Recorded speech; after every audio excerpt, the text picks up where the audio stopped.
All right, welcome everyone to an introduction to artificial intelligence with Python. My name is Brian Yu, and in this class we'll explore some of the ideas and techniques and algorithms that are at the foundation of artificial intelligence. Now, artificial intelligence covers a wide variety of types of techniques. Anytime you see a computer do something that appears to be intelligent or rational in some way, like recognizing someone's face in a photo, or being able to play a game better than people can, or being able to understand human language when we talk to our phones and they understand what we mean and are able to respond back to us, these are all examples of AI, or artificial intelligence. And in this class, we'll explore some of the ideas that make that AI possible. So we'll begin our conversations with search, the problem of we have an AI, and we would like the AI to be able to search for solutions to some kind of problem, no matter what that problem might be, whether it's trying to get driving directions from point A to point B, or trying to figure out how to play a game, given a tic-tac-toe game, for example, figuring out what move it ought to make. After that, we'll take a look at knowledge. Ideally, we want our AI to be able to know information, to be able to represent that information, and more importantly, to be able to draw inferences from that information, to be able to use the information it knows and draw additional conclusions. So we'll talk about how AI can be programmed in order to do just that. Then we'll explore the topic of uncertainty, talking about ideas of what happens if a computer isn't sure about a fact, but maybe is only sure with a certain probability. So we'll talk about some of the ideas behind probability and how computers can begin to deal with uncertain events in order to be a little bit more intelligent in that sense as well. After that, we'll turn our attention to optimization, problems of when the computer is trying to optimize for some sort of goal, especially in a situation where there might be multiple ways that a computer might solve a problem, but we're looking for a better way, or potentially the best way, if that's at all possible. Then we'll take a look at machine learning, or learning more generally, and looking at how when we have access to data, our computers can be programmed to be quite intelligent by learning from data and learning from experience, being able to perform a task better and better based on greater access to data. So your email, for example, where your email inbox somehow knows which of your emails are good emails and which of your emails are spam. These are all examples of computers being able to learn from past experiences and past data. We'll take a look, too, at how computers are able to draw inspiration from human intelligence, looking at the structure of the human brain and how neural networks can be a computer analog to that sort of idea, and how by taking advantage of a certain type of structure of a computer program, we can write neural networks that are able to perform tasks very, very effectively. And then finally, we'll turn our attention to language, not programming languages, but human languages that we speak every day, and taking a look at the challenges that come about as a computer tries to understand natural language, and how it is that some of the natural language processing that occurs in modern artificial intelligence can actually work. But today, we'll begin our conversation with search, this problem of trying to figure out what to do when we have some sort of situation that the computer is in, some sort of environment that an agent is in, so to speak, and we would like for that agent to be able to somehow look for a solution to that problem. Now, these problems can come in any number of different types of formats. One example, for instance, might be something like this classic 15 puzzle with the sliding tiles that you might have seen, where you're trying to slide the tiles in order to make sure that all the numbers line up in order. This is an example of what you might call a search problem. The 15 puzzle begins in an initially mixed up state, and we need some way of finding moves to make in order to return the puzzle to its solved state. But there are similar problems that you can frame in other ways. Trying to find your way through a maze, for example, is another example of a search problem. You begin in one place, you have some goal of where you're trying to get to, and you need to figure out the correct sequence of actions that will take you from that initial state to the goal. And while this is a little bit abstract, anytime we talk about maze solving in this class, you can translate it to something a little more real world, something like driving directions. If you ever wonder how Google Maps is able to figure out what is the best way for you to get from point A to point B and what turns to make at what time depending on traffic, for example, it's often some sort of search algorithm. You have an AI that is trying to get from an initial position to some sort of goal by taking some sequence of actions. So we'll start our conversations today by thinking about these types of search problems and what goes into solving a search problem like this in order for an AI to be able to find a good solution. In order to do so, though, we're going to need to introduce a little bit of terminology, some of which I've already used. But the first term we'll need to think about is an agent. An agent is just some entity that perceives its environment. It somehow is able to perceive the things around it and act on that environment in some way. So in the case of the driving directions, your agent might be some representation of a car that is trying to figure out what actions to take in order to arrive at a destination. In the case of the 15 puzzle with the sliding tiles, the agent might be the AI or the person that is trying to solve that puzzle, to try and figure out what tiles to move in order to get to that solution. Next, we introduce the idea of a state. A state is just some configuration of the agent in its environment. So in the 15 puzzle, for example, any state might be any one of these three, for example. A state is just some configuration of the tiles, and each of these states is different and is going to require a slightly different solution. A different sequence of actions will be needed in each one of these in order to get from this initial state to the goal, which is where we're trying to get. So the initial state then, what is that? The initial state is just the state where the agent begins. It is one such state where we're going to start from. And this is going to be the starting point for our search algorithm, so to speak. We're going to begin with this initial state and then start to reason about it, to think about what actions might we apply to that initial state in order to figure out how to get from the beginning to the end, from the initial position to whatever our goal happens to be. And how do we make our way from that initial position to the goal? Well, ultimately, it's via taking actions. Actions are just choices that we can make in any given state. And in AI, we're always going to try to formalize these ideas a little bit more precisely, such that we could program them a little bit more mathematically, so to speak. So this will be a recurring theme. And we can more precisely define actions as a function. We're going to effectively define a function called actions that takes an input s, where s is going to be some state that exists inside of our environment. And actions of s is going to take this state as input and return as output the set of all actions that can be executed in that state. And so it's possible that some actions are only valid in certain states and not in other states. And we'll see examples of that soon too. So in the case of the 15 puzzle, for example, there are generally going to be 4 possible actions that we can do most of the time. We can slide a tile to the right, slide a tile to the left, slide a tile up, or slide a tile down, for example. And those are going to be the actions that are available to us. So somehow our AI, our program, needs some encoding of the state, which is often going to be in some numerical format, and some encoding of these actions. But it also needs some encoding of the relationship between these things. How do the states and actions relate to one another? And in order to do that, we'll introduce to our AI a transition model, which will be a description of what state we get after we perform some available action in some other state. And again, we can be a little bit more precise about this, define this transition model a little bit more formally, again, as a function. The function is going to be a function called result that this time takes 2 inputs. Input number 1 is s, some state, and input number 2 is a, some action. And the output of this function result is it is going to give us the state that we get after we perform action a in state s. So let's take a look at an example to see more precisely what this actually means. Here's an example of a state of the 15 puzzle, for example. And here's an example of an action, sliding a tile to the right. What happens if we pass these as inputs to the result function?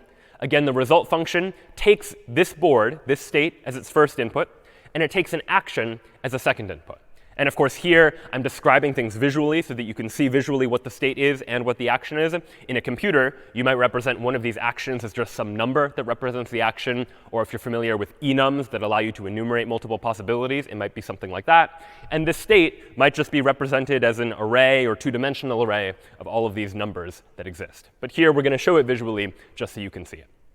But when we take this state and this action, pass it into the result function, the output is a new state. The state we get after we take a tile and slide it to the right, and this is the state we get as a result. If we had a different action and a different state, for example, and pass that into the result function, we'd get a different answer altogether. So the result function needs to take care of figuring out how to take a state and take an action and get what results. And this is going to be our transition model that describes how it is that states and actions are related to each other. If we take this transition model and think about it more generally and across the entire problem, we can form what we might call a state space, the set of all of the states we can get from the initial state via any sequence of actions by taking 0 or 1 or 2 or more actions in addition to that. So we could draw a diagram that looks something like this, where every state is represented here by a game board. And there are arrows that connect every state to every other state we can get to from that state. And the state space is much larger than what you see just here. This is just a sample of what the state space might actually look like. And in general, across many search problems, whether they're this particular 15 puzzle or driving directions or something else, the state space is going to look something like this. We have individual states and arrows that are connecting them. And oftentimes, just for simplicity, we'll simplify our representation of this entire thing as a graph, some sequence of nodes and edges that connect nodes. But you can think of this more abstract representation as the exact same idea. Each of these little circles or nodes is going to represent one of the states inside of our problem. And the arrows here represent the actions that we can take in any particular state, taking us from one particular state to another state, for example.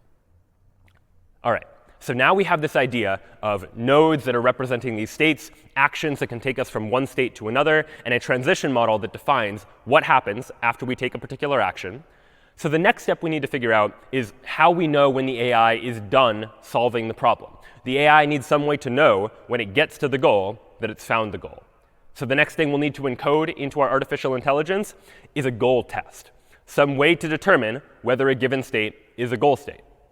In the case of something like driving directions, it might be pretty easy. If you're in a state that corresponds to whatever the user typed in as their intended destination, well, then you know you're in a goal state. In the 15 puzzle, it might be checking the numbers to make sure they're all in ascending order. But the AI needs some way to encode whether or not any state they happen to be in is a goal. And some problems might have one goal, like a maze where you have one initial position and one ending position, and that's the goal. In other more complex problems, you might imagine that there are multiple possible goals, that there are multiple ways to solve a problem, and we might not care which one the computer finds, as long as it does find a particular goal. However, sometimes the computer doesn't just care about finding a goal, but finding a goal well, or one with a low cost. And it's for that reason that the last piece of terminology that we'll use to define these search problems is something called a path cost. You might imagine that in the case of driving directions, it would be pretty annoying if I said I wanted directions from point A to point B, and the route that Google Maps gave me was a long route with lots of detours that were unnecessary, that took longer than it should have for me to get to that destination.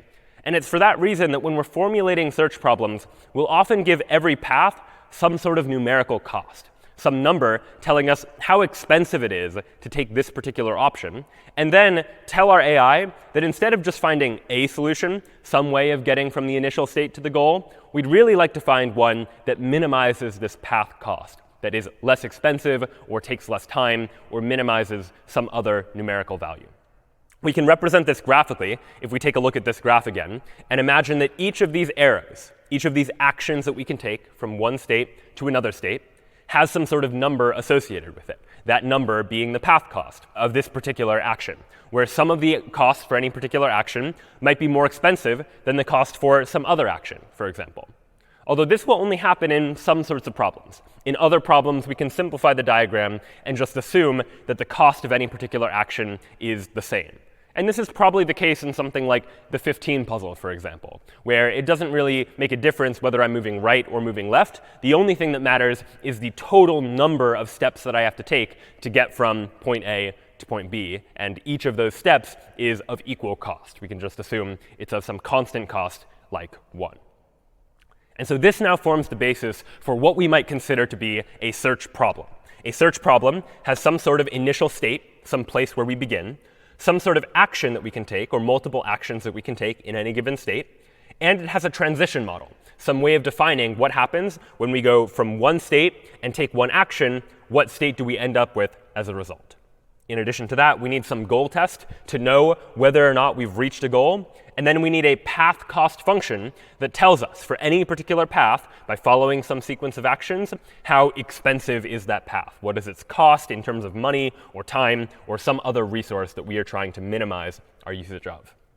And the goal ultimately is to find a solution, where a solution in this case is just some sequence of actions that will take us from the initial state to the goal state. And ideally, we'd like to find not just any solution, but the optimal solution, which is a solution that has the lowest path cost among all of the possible solutions. And in some cases, there might be multiple optimal solutions, but an optimal solution just means that there is no way that we could have done better in terms of finding that solution.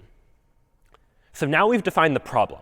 And now we need to begin to figure out how it is that we're going to solve this kind of search problem.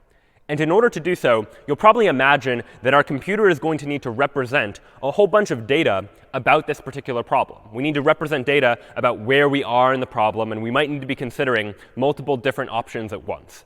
And oftentimes, when we're trying to package a whole bunch of data related to a state together, we'll do so using a data structure that we're going to call a node. A node is a data structure that is just going to keep track of a variety of different values. And specifically in the case of a search problem, it's going to keep track of these 4 values in particular. Every node is going to keep track of a state, the state we're currently on. And every node is also going to keep track of a parent being the state before us, or the node that we used in order to get to this current state. And this is going to be relevant because eventually, once we reach the goal node, once we get to the end, we want to know what sequence of actions we used in order to get to that goal.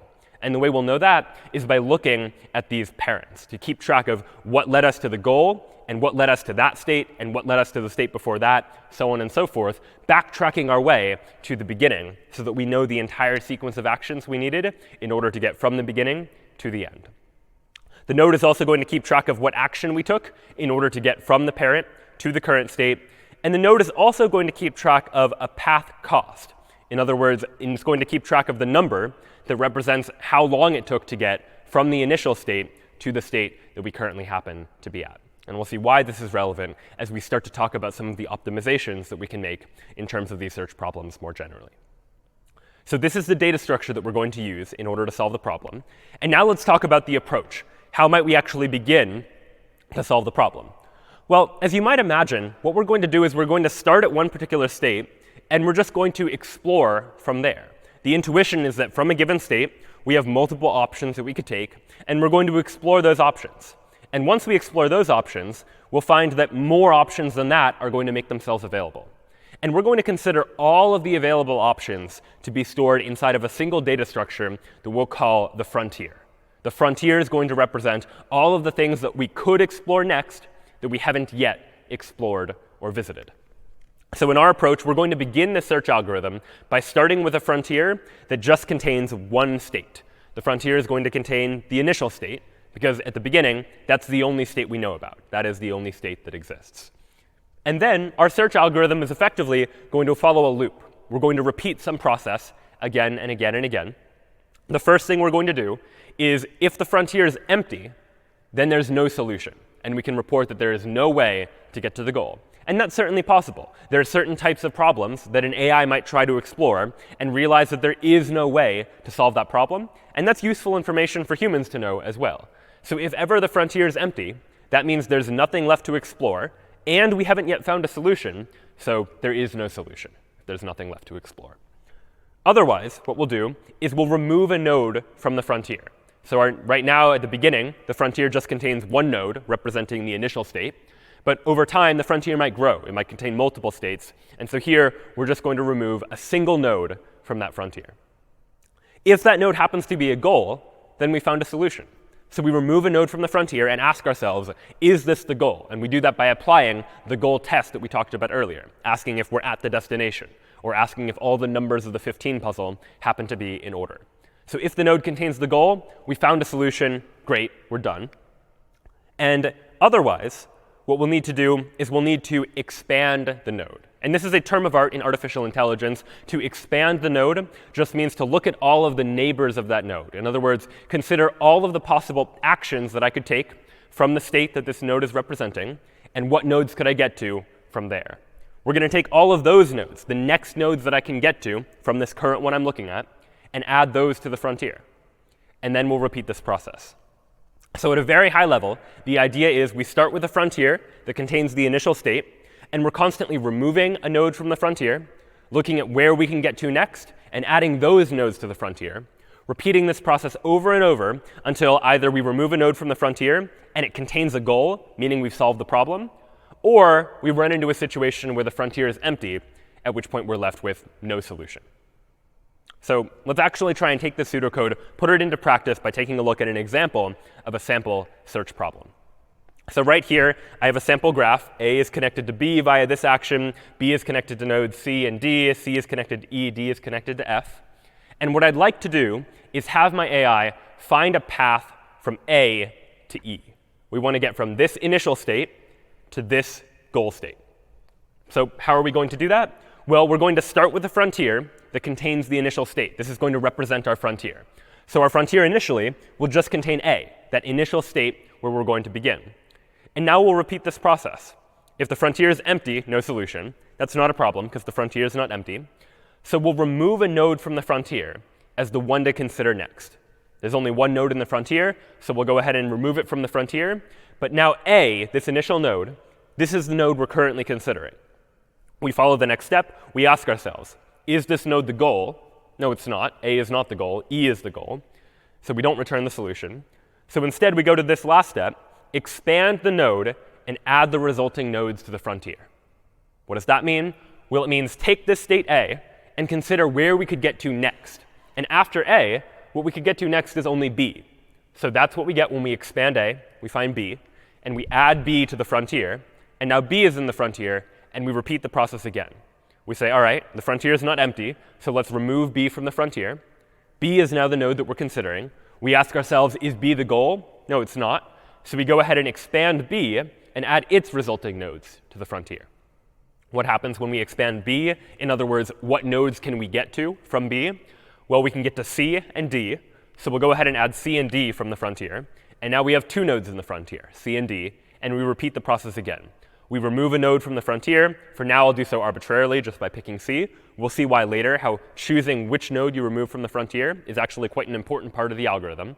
But for now, I'll arbitrarily remove C, say it's not the goal, so we'll add E, the next one, to the frontier. Then let's say I remove E from the frontier. And now I check, I'm currently looking at state E. Is it a goal state? It is, because I'm trying to find a path from A to E. So I would return the goal.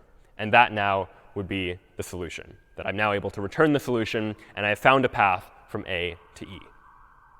So this is the general idea, the general approach of this search algorithm, to follow these steps, constantly removing nodes from the frontier until we're able to find a solution. So the next question you might reasonably ask is, what could go wrong here? What are the potential problems with an approach like this? And here's one example of a problem that could arise from this sort of approach. Imagine this same graph, same as before, with one change. The change being now, instead of just an arrow from A to B, we also have an arrow from B to A, meaning we can go in both directions. And this is true in something like the 15 puzzle, where when I slide a tile to the right, I could then slide a tile to the left to get back to the original position. I could go back and forth between A and B, and that's what these double arrows symbolize, the idea that from one state, I can get to another, and then I can get back. And that's true in many search problems. What's going to happen if I try to apply the same approach now? Well, I'll begin with A, same as before, and I'll remove A from the frontier. And then I'll consider where I can get to from A. And after A, the only place I can get to is B, so B goes into the frontier. Then I'll say, all right, let's take a look at B. That's the only thing left in the frontier. Where can I get to from B? Before, it was just C and D.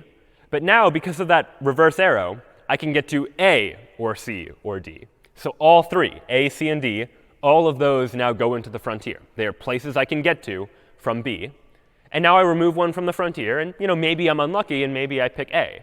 And now I'm looking at A again. And I consider where can I get to from A, and from A, well, I can get to B. And now we start to see the problem, that if I'm not careful, I go from A to B, and then back to A, and then to B again. And I could be going in this infinite loop where I never make any progress because I'm constantly just going back and forth between two states that I've already seen. So what is the solution to this? We need some way to deal with this problem. And the way that we can deal with this problem is by somehow keeping track of what we've already explored. And the logic is going to be, well, if we've already explored the state, there's no reason to go back to it. Once we've explored a state, don't go back to it. Don't bother adding it to the frontier. There's no need to. So here's going to be our revised approach, a better way to approach this sort of search problem. And it's going to look very similar, just with a couple of modifications. We'll start with a frontier that contains the initial state, same as before. But now, we'll start with another data structure, which will just be a set of nodes that we've already explored. So what are the states we've explored? Initially, it's empty. We have an empty explored set. And now we repeat. If the frontier is empty, no solution, same as before. We remove a node from the frontier. We check to see if it's a goal state, return the solution. None of this is any different so far. But now, what we're going to do is we're going to add the node to the explored state. So if it happens to be the case that we remove a node from the frontier and it's not the goal, we'll add it to the explored set so that we know we've already explored it. We don't need to go back to it again if it happens to come up later. And then the final step, we expand the node, and we add the resulting nodes to the frontier. But before we just always added the resulting nodes to the frontier, we're going to be a little cleverer about it this time. We're only going to add the nodes to the frontier if they aren't already in the frontier, and if they aren't already in the explored set. So we'll check both the frontier and the explored set, make sure that the node isn't already in one of those two, and so long as it isn't, then we'll go ahead and add it to the frontier, but not otherwise. And so that revised approach is ultimately what's going to help make sure that we don't go back and forth between two nodes. Now, the one point that I've kind of glossed over here so far is this step here, removing a node from the frontier. Before, I just chose arbitrarily, like let's just remove a node, and that's it. But it turns out it's actually quite important how we decide to structure our frontier, how we add and how we remove our nodes. The frontier is a data structure, and we need to make a choice about in what order are we going to be removing elements. And one of the simplest data structures for adding and removing elements is something called a stack. And a stack is a data structure that is a last in, first out data type, which means the last thing that I add to the frontier is going to be the first thing that I remove from the frontier. So the most recent thing to go into the stack, or the frontier in this case, is going to be the node that I explore. So let's see what happens if I apply this stack-based approach to something like this problem, finding a path from A to E. What's going to happen? Well, again, we'll start with A, and we'll say, all right, let's go ahead and look at A first.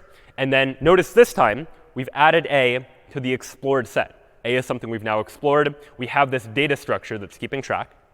We then say from A, we can get to B.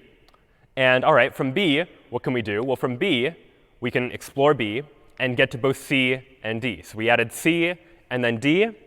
So now, when we explore a node, we're going to treat the frontier as a stack, last in, first out. D was the last one to come in. So we'll go ahead and explore that next and say, all right, where can we get to from D? Well, we can get to F. And so, all right, we'll explore, put F into the frontier. And now, because the frontier is a stack, F is the most recent thing that's gone in this stack. So F is what we'll explore next. We'll explore F and say, all right, where can we get to from F? Well, we can't get anywhere, so nothing gets added to the frontier. So now, what was the new most recent thing added to the frontier? Well, it's now C, the only thing left in the frontier. We'll explore that, from which we can see, all right, from C we can get to E. So E goes into the frontier. And then we say, all right, let's look at E. And E is now the solution. And now we've solved the problem.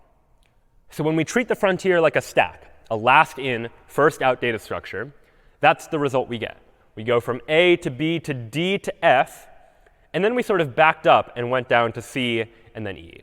And it's important to get a visual sense for how this algorithm is working. We went very deep in this search tree, so to speak, all the way until the bottom, where we hit a dead end. And then we effectively backed up and explored this other route that we didn't try before. And it's this going very deep in the search tree idea, this way the algorithm ends up working when we use a stack, that we call this version of the algorithm depth first search. Depth first search is the search algorithm where we always explore the deepest node in the frontier. We keep going deeper and deeper through our search tree. And then if we hit a dead end, we back up and we try something else instead. But depth first search is just one of the possible search options that we could use. It turns out that there's another algorithm called breadth first search, which behaves very similarly to depth first search with one difference. Instead of always exploring the deepest node in the search tree, the way that depth first search does, breadth first search is always going to explore the shallowest node in the frontier. So what does that mean? Well, it means that instead of using a stack, which depth first search, or DFS, used, where the most recent item added to the frontier is the one we'll explore next, in breadth first search, or BFS, we'll instead use a queue, where a queue is a first in, first out data type, where the very first thing we add to the frontier is the first one we'll explore, and they effectively form a line, or a queue, where the earlier you arrive in the frontier, the earlier you get explored. So what would that mean for the same exact problem, finding a path from A to E? Well, we start with A, same as before. Then we'll go ahead and have explored A and say, where can we get to from A? Well, from A, we can get to B, same as before. From B, same as before, we can get to C and D. So C and D get added to the frontier. This time, though, we added C to the frontier before D. So we'll explore C first. So C gets explored. And from C, where can we get to? Well, we can get to E. So E gets added to the frontier, but because D was explored before E, we'll look at D next. So we'll explore D and say, where can we get to from D? We can get to F. And only then will we say, all right, now we can get to E. And so what breadth first search, or BFS, did is we started here. We looked at both C and D, and then we looked at E. Effectively, we're looking at things 1 away from the initial state, then 2 away from the initial state, and only then things that are 3 away from the initial state. Unlike depth first search, which just went as deep as possible into the search tree until it hit a dead end, and then ultimately had to back up. So these now are 2 different search algorithms that we could apply in order to try and solve a problem. And let's take a look at how these would actually work in practice with something like maze solving, for example. So here's an example of a maze. These empty cells represent places where our agent can move. These darkened gray cells represent walls that the agent can't pass through. And ultimately, our agent, our AI, is going to try to find a way to get from position A to position B via some sequence of actions, where those actions are left, right, up, and down. What will depth first search do in this case? Well, depth first search will just follow one path. If it reaches a fork in the road where it has multiple different options, depth first search is just, in this case, going to choose one. It has no real preference. But it's going to keep following one until it hits a dead end. And when it hits a dead end, depth first search effectively goes back to the last decision point and tries the other path, fully exhausting this entire path. And when it realizes that, OK, the goal's not here, then it turns its attention to this path. It goes as deep as possible. When it hits a dead end, it backs up and then tries this other path, keeps going as deep as possible down one particular path. And when it realizes that that's a dead end, then it'll back up and then ultimately find its way to the goal. And maybe you got lucky and maybe you made a different choice earlier on, but ultimately this is how depth first search is going to work. It's going to keep following until it hits a dead end, and when it hits a dead end, it backs up and looks for a different solution. And so one thing you might reasonably ask is this algorithm always going to work? Will it always actually find a way to get from the initial state to the goal? And it turns out that as long as our maze is finite, as long as there are only finitely many spaces where we can travel, then yes, depth first search is going to find a solution, because eventually it'll just explore everything. If the maze happens to be infinite and there's an infinite state space, which does exist in certain types of problems, then it's a slightly different story. But as long as our maze has finitely many squares, we're going to find a solution. The next question, though, that we want to ask is it going to be a good solution? Is it the optimal solution that we can find? And the answer there is not necessarily. And let's take a look at an example of that. In this maze, for example, we're again trying to find our way from A to B. And you notice here there are multiple possible solutions. We could go this way, or we could go up in order to make our way from A to B. Now, if we're lucky, depth first search will choose this way and get to B. But there's no reason necessarily why depth first search would choose between going up or going to the right. It's sort of an arbitrary decision point, because both are going to be added to the frontier. And ultimately, if we get unlucky, depth first search might choose to explore this path first, because it's just a random choice at this point. It'll explore, explore, explore, and it'll eventually find the goal, this particular path, when in actuality there was a better path. There was a more optimal solution that used fewer steps, assuming we're measuring the cost of a solution based on the number of steps that we need to take. So depth first search, if we're unlucky, might end up not finding the best solution when a better solution is available. So if that's DFS, depth first search, how does BFS, or breadth first search, compare? How would it work in this particular situation? Well, the algorithm is going to look very different visually in terms of how BFS explores. Because BFS looks at shallower nodes first, the idea is going to be BFS will first look at all of the nodes that are 1 away from the initial state. Look here and look here, for example, just at the 2 nodes that are immediately next to this initial state. Then it'll explore nodes that are 2 away, looking at this state and that state, for example. Then it'll explore nodes that are 3 away, this state and that state.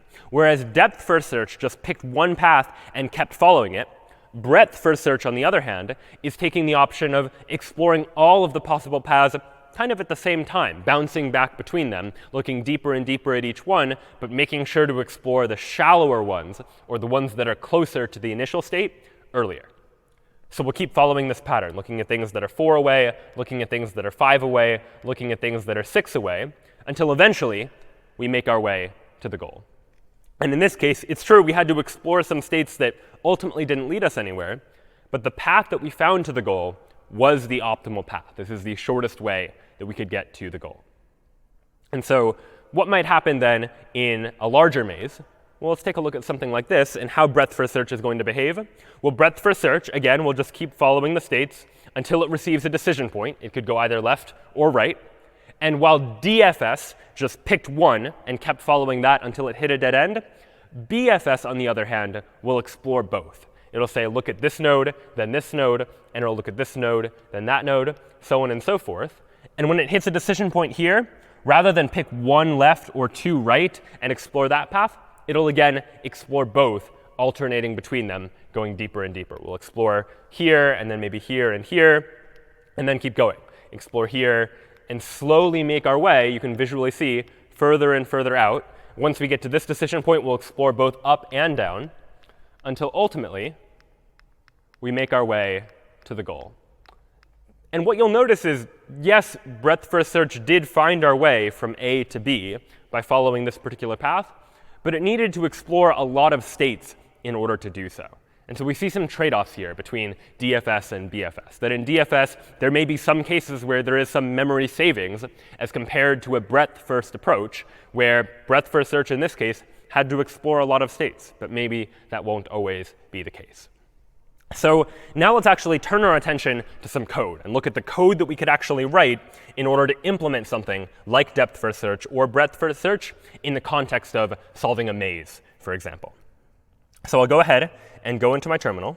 And what I have here inside of maze.py is an implementation of this same idea of maze solving. I've defined a class called node that in this case is keeping track of the state, the parent, in other words, the state before the state, and the action.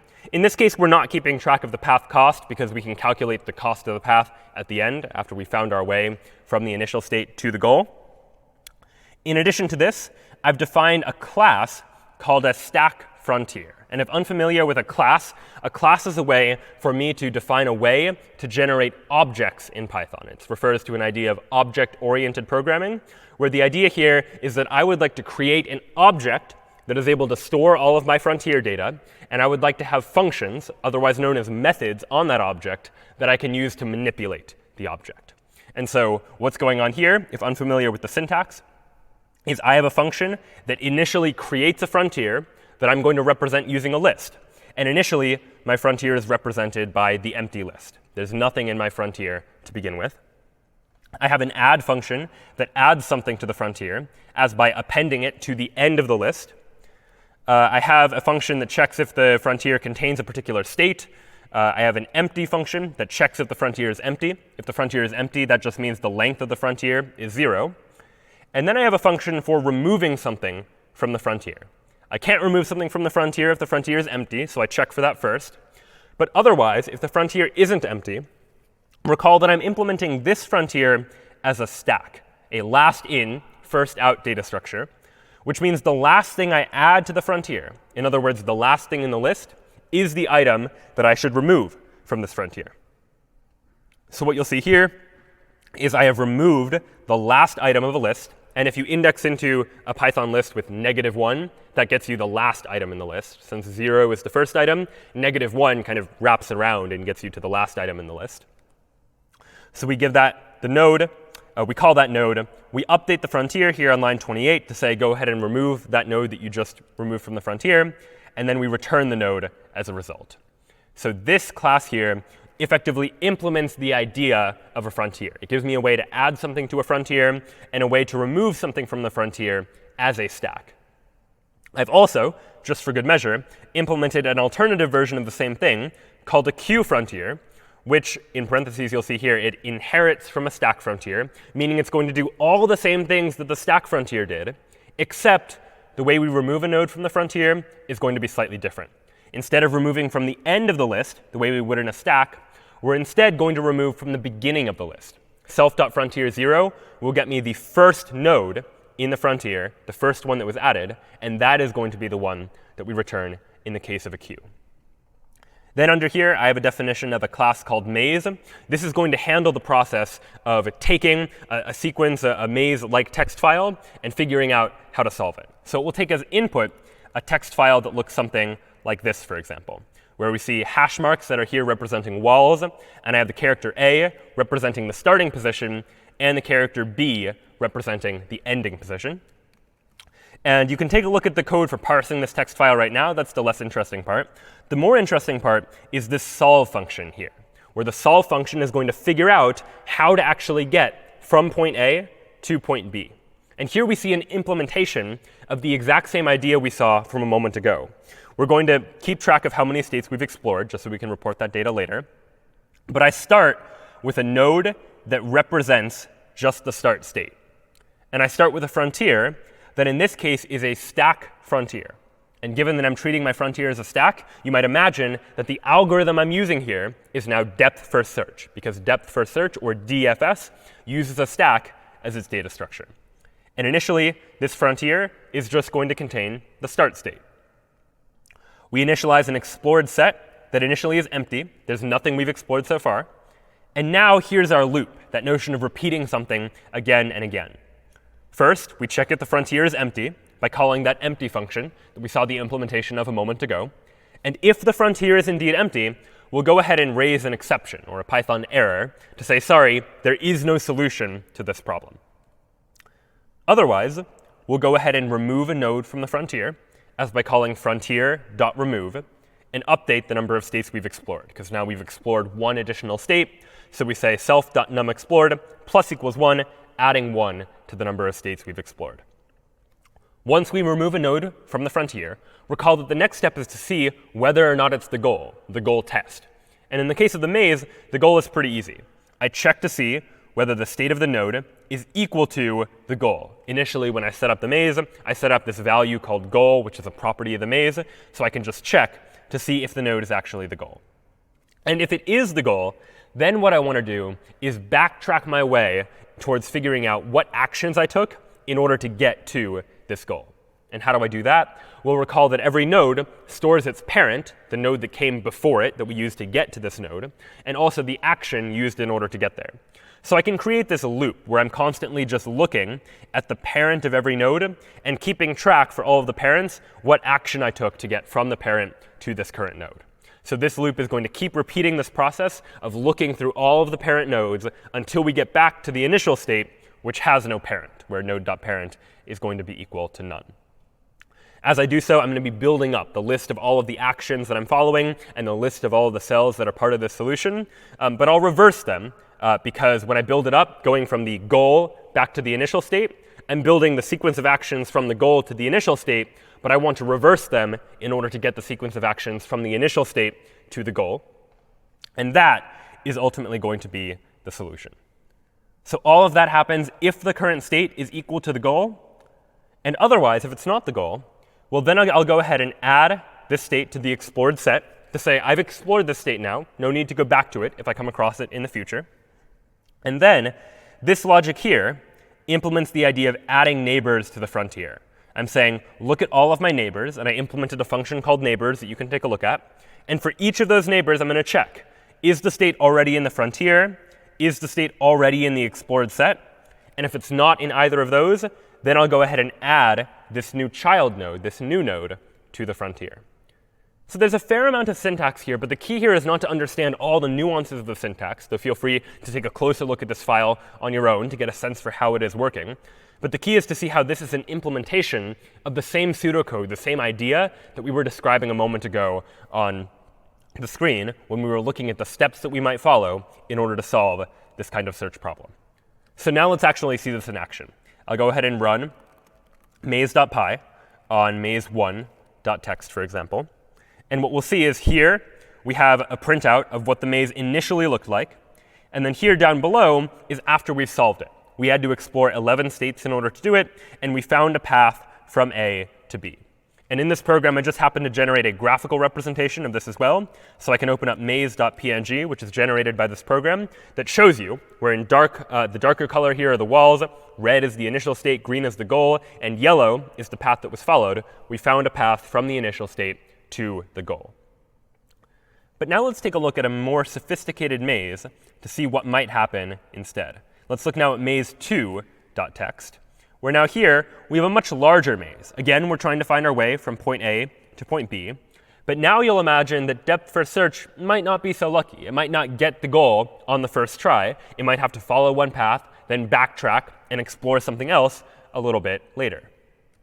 So let's try this.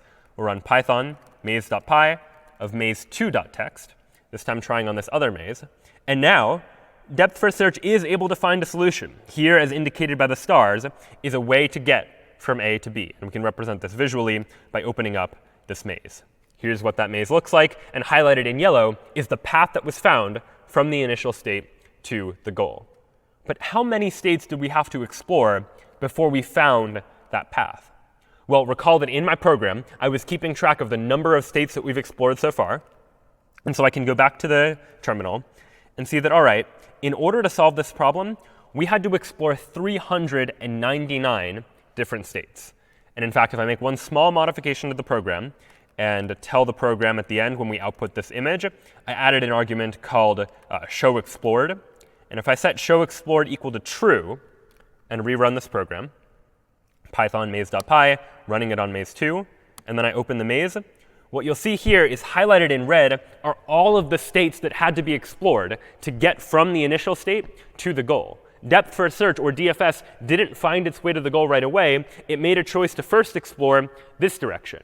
And when it explored this direction, it had to follow every conceivable path all the way to the very end, even this long and winding one, in order to realize that, you know what, that's a dead end. And instead, the program needed to backtrack. After going this direction, it must have gone this direction. It got lucky here by just not choosing this path. But it got unlucky here, exploring this direction, exploring a bunch of states it didn't need to, and then likewise exploring all of this top part of the graph when it probably didn't need to do that either. So all in all, depth first search here really not performing optimally, or probably exploring more states than it needs to. It finds an optimal solution, the best path to the goal, but the number of states needed to explore in order to do so, the number of steps I had to take, that was much higher. So let's compare. How would breadth first search, or BFS, do on this exact same maze instead? And in order to do so, it's a very easy change. The algorithm for DFS and BFS is identical, with the exception of what data structure we use to represent the frontier. That in DFS, I used a stack frontier, last in, first out, whereas in BFS, I'm going to use a queue frontier, first in, first out, where the first thing I add to the frontier is the first thing that I remove. So I'll go back to the terminal, rerun this program on the same maze, and now you'll see that the number of states we had to explore was only 77, as compared to almost 400 when we used depth first search.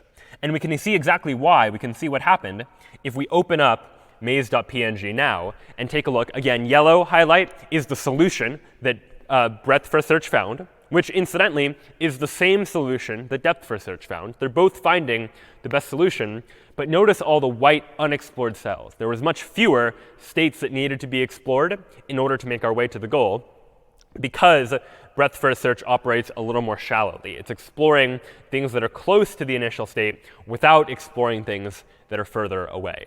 So if the goal is not too far away, then breadth first search can actually behave quite effectively on a maze that looks a little something like this. Now, in this case, both BFS and DFS ended up finding the same solution, but that won't always be the case. And in fact, let's take a look at one more example. For instance, maze3.txt. In maze3.txt, notice that here there are multiple ways that you could get from A to B. It's a relatively small maze, but let's look at what happens. If I use, and I'll go ahead and turn off showExplored, so we just see the solution. If I use BFS, breadth first search, to solve maze3.txt, well, then we find a solution. And if I open up the maze, here's the solution that we found. It is the optimal one. With just 4 steps, we can get from the initial state to what the goal happens to be. But what happens if we tried to use depth first search, or DFS, instead? Well, again, I'll go back up to my queue frontier, where queue frontier means that we're using breadth first search. And I'll change it to a stack frontier, which means that now we'll be using depth first search. I'll rerun Python maze.py. And now you'll see that we find a solution, but it is not the optimal solution. This, instead, is what our algorithm finds. And maybe depth-first search would have found the solution. It's possible, but it's not guaranteed. That if we just happen to be unlucky, if we choose this state instead of that state, then depth-first search might find a longer route to get from the initial state to the goal. So we do see some trade-offs here, where depth-first search might not find the optimal solution. So at that point, it seems like breadth-first search is pretty good. Is that the best we can do, where it's going to find us the optimal solution, and we don't have to worry about situations where we might end up finding a longer path to the solution than what actually exists, where the goal is far away from the initial state, and we might have to take lots of steps in order to get from the initial state to the goal. What ended up happening is that this algorithm, BFS, ended up exploring basically the entire graph, having to go through the entire maze in order to find its way from the initial state to the goal state. What we'd ultimately like is for our algorithm to be a little bit more intelligent. And now what would it mean for our algorithm to be a little bit more intelligent in this case? Well, let's look back to where breadth-first search might have been able to make a different decision and consider human intuition in this process as well. Like, what might a human do when solving this maze that is different than what BFS ultimately chose to do? Well, the very first decision point that BFS made was right here, when it made 5 steps and ended up at a position where it had a fork in the road. It could either go left or it could go right. In these initial couple steps, there was no choice. There was only one action that could be taken from each of those states. And so the search algorithm did the only thing that any search algorithm could do, which is keep following that state after the next state. But this decision point is where things get a little bit interesting. Depth-first search, that very first search algorithm we looked at, chose to say, let's pick one path and exhaust that path. See if anything that way has the goal. And if not, then let's try the other way. Breadth-first search took the alternative approach of saying, you know what, let's explore things that are shallow, close to us first. Look left and right, then back left and back right, so on and so forth, alternating between our options in the hopes of finding something nearby. But ultimately, what might a human do if confronted with a situation like this of go left or go right? Well, a human might visually see that, all right, I'm trying to get to state B, which is way up there, and going right just feels like it's closer to the goal. Like, it feels like going right should be better than going left because I'm making progress towards getting to that goal. Now, of course, there are a couple of assumptions that I'm making here. I'm making the assumption that we can represent this grid as like a 2-dimensional grid where I know the coordinates of everything. I know that A is in coordinate 0, 0, and B is in some other coordinate pair, and I know what coordinate I'm at now. So I can calculate that, yeah, going this way, that is closer to the goal. And that might be a reasonable assumption for some types of search problems, but maybe not in others. But for now, we'll go ahead and assume that I know what my current coordinate pair is, and I know the coordinate, xy, of the goal that I'm trying to get to. And in this situation, I'd like an algorithm that is a little bit more intelligent, that somehow knows that I should be making progress towards the goal, and this is probably the way to do that, because in a maze, moving in the coordinate direction of the goal is usually, though not always, a good thing. And so here we draw a distinction between 2 different types of search algorithms, uninformed search and informed search. Uninformed search algorithms are algorithms like DFS and BFS, the 2 algorithms that we just looked at, which are search strategies that don't use any problem-specific knowledge to be able to solve the problem. DFS and BFS didn't really care about the structure of the maze or anything about the way that a maze is in order to solve the problem. They just look at the actions available and choose from those actions. And it doesn't matter whether it's a maze or some other problem. The solution, or the way that it tries to solve the problem, is really fundamentally going to be the same. What we're going to take a look at now is an improvement upon uninformed search. We're going to take a look at informed search. Informed search are going to be search strategies that use knowledge specific to the problem to be able to better find a solution. And in the case of a maze, this like problem-specific knowledge is something like, if I'm in a square that is geographically closer to the goal, that is better than being in a square that is geographically further away. And this is something we can only know by thinking about this problem and reasoning about what knowledge might be helpful for our AI agent to know a little something about.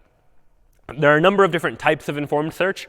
Specifically, first, we're going to look at a particular type of search algorithm called greedy best first search.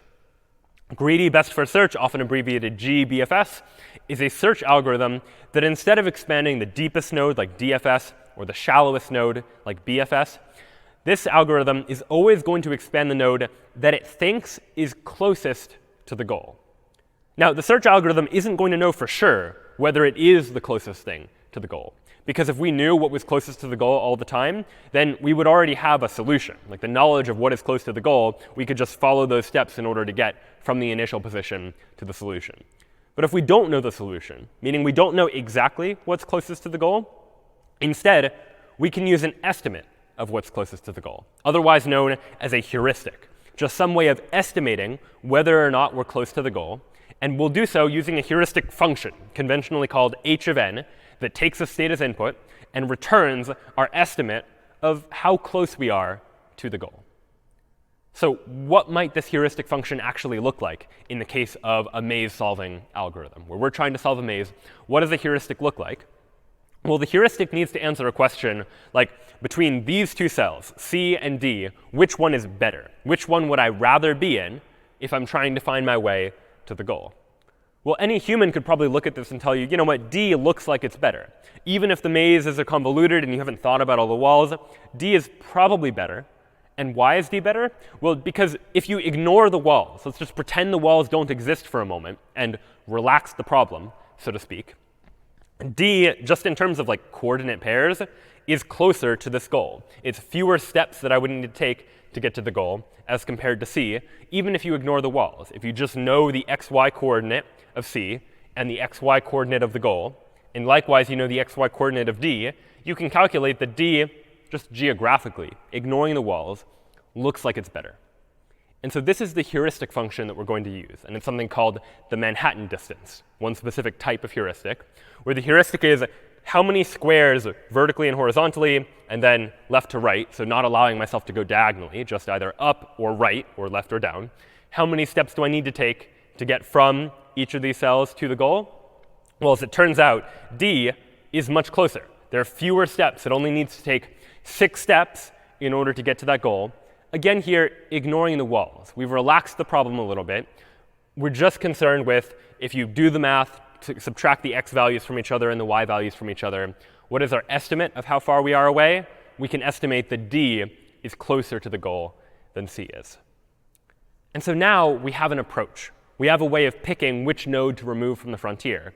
And at each stage in our algorithm, we're going to remove a node from the frontier. We're going to explore the node if it has the smallest value for this heuristic function, if it has the smallest Manhattan distance to the goal. And so what would this actually look like?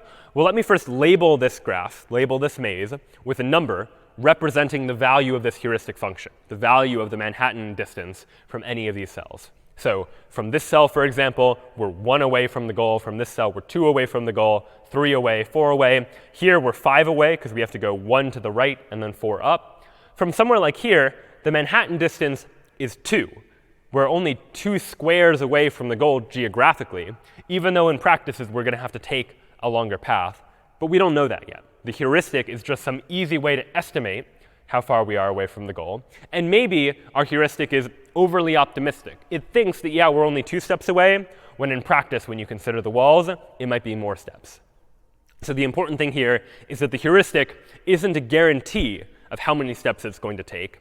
It is estimating. It's an attempt at trying to approximate. And it does seem generally the case that the squares that look closer to the goal have smaller values for the heuristic function than squares that are further away. So now, using greedy best first search, what might this algorithm actually do? Well, again, for these first 5 steps, there's not much of a choice. We start at this initial state A, and we say, all right, we have to explore these 5 states. But now we have a decision point. Now we have a choice between going left and going right. And before, when DFS and BFS would just pick arbitrarily, because it just depends on the order you throw these 2 nodes into the frontier, and we didn't specify what order you put them into the frontier, only the order you take them out. Here we can look at 13 and 11 and say that, all right, this square is a distance of 11 away from the goal according to our heuristic, according to our estimate. And this one we estimate to be 13 away from the goal. So between those two options, between these two choices, I'd rather have the 11. I'd rather be 11 steps away from the goal, so I'll go to the right. We're able to make an informed decision because we know a little something more about this problem. So then we keep following, 10, 9, 8. Between the two 7s, we don't really have much of a way to know between those, so then we do just have to make an arbitrary choice. And you know what? Maybe we choose wrong. But that's OK, because now we can still say, all right, let's try this 7. We say 7, 6. We have to make this choice, even though it increases the value of the heuristic function. But now we have another decision point between 6 and 8. And between those two, and really we're also considering this 13, but that's much higher. Between 6, 8, and 13, well, the 6 is the smallest value, so we'd rather take the 6. We're able to make an informed decision that going this way to the right is probably better than going down. So we turn this way, we go to 5, and now we find a decision point where we'll actually make a decision that we might not want to make, but there's unfortunately not too much of a way around this. We see 4 and 6. 4 looks closer to the goal, right? It's going up, and the goal is further up. So we end up taking that route, which ultimately leads us to a dead end. But that's OK, because we can still say, all right, now let's try the 6, and now follow this route that will ultimately lead us to the goal. And so this now is how greedy best first search might try to approach this problem, by saying whenever we have a decision between multiple nodes that we could explore, let's explore the node that has the smallest value of h of n, this heuristic function that is estimating how far I have to go. And it just so happens that in this case, we end up doing better in terms of the number of states we needed to explore than BFS needed to. BFS explored all of this section and all of that section, but we were able to eliminate that by taking advantage of this heuristic, this knowledge about how close we are to the goal, or some estimate of that idea. So this seems much better. So wouldn't we always prefer an algorithm like this over an algorithm like breadth first search? Well, maybe. One thing to take into consideration is that we need to come up with a good heuristic. How good the heuristic is going to affect how good this algorithm is. And coming up with a good heuristic can oftentimes be challenging. But the other thing to consider is to ask the question, just as we did with the prior two algorithms, is this algorithm optimal? Will it always find the shortest path from the initial state to the goal? And to answer that question, let's take a look at this example for a moment. Take a look at this example. Again, we're trying to get from A to B. And again, I've labeled each of the cells with their Manhattan distance from the goal, the number of squares up and to the right you would need to travel in order to get from that square to the goal. And let's think about, would greedy best first search that always picks the smallest number end up finding the optimal solution? So what is the shortest solution, and would this algorithm find it? And the important thing to realize is that right here is the decision point. We're estimated to be 12 away from the goal, and we have two choices. We can go to the left, which we estimate to be 13 away from the goal, or we can go up, where we estimate it to be 11 away from the goal. And between those two, greedy best first search is going to say the 11 looks better than the 13. And in doing so, greedy best first search will end up finding this path to the goal. But it turns out this path is not optimal. There is a way to get to the goal using fewer steps, and it's actually this way that ultimately involved fewer steps, even though it meant at this moment choosing the worst option between the two, or what we estimated to be the worst option based on the heuristics. And so this is what we mean by this is a greedy algorithm. It's making the best decision locally. At this decision point, it looks like it's better to go here than it is to go to the 13. But in the big picture, it's not necessarily optimal, that it might find a solution when in actuality there was a better solution available. So we would like some way to solve this problem. We like the idea of this heuristic, of being able to estimate the path, the distance between us and the goal. And that helps us to be able to make better decisions and to eliminate having to search through entire parts of this state space. But we would like to modify the algorithm so that we can achieve optimality, so that it can be optimal. And what is the way to do this? What is the intuition here? Well, let's take a look at this problem. In this initial problem, greedy best first search found us this solution here, this long path. And the reason why it wasn't great is because, yes, the heuristic numbers went down pretty low, but later on, they started to build back up. They built back 8, 9, 10, 11, all the way up to 12 in this case. And so how might we go about trying to improve this algorithm?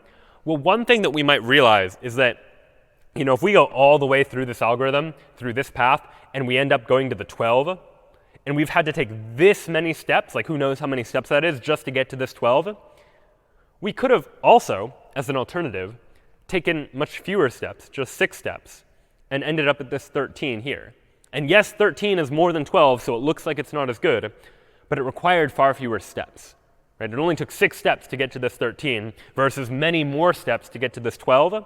And while greedy best first search says, oh, well, 12 is better than 13, so pick the 12, we might more intelligently say, I'd rather be somewhere that heuristically looks like it takes slightly longer if I can get there much more quickly. And we're going to encode that idea, this general idea, into a more formal algorithm known as A-star search. A-star search is going to solve this problem by, instead of just considering the heuristic, also considering how long it took us to get to any particular state.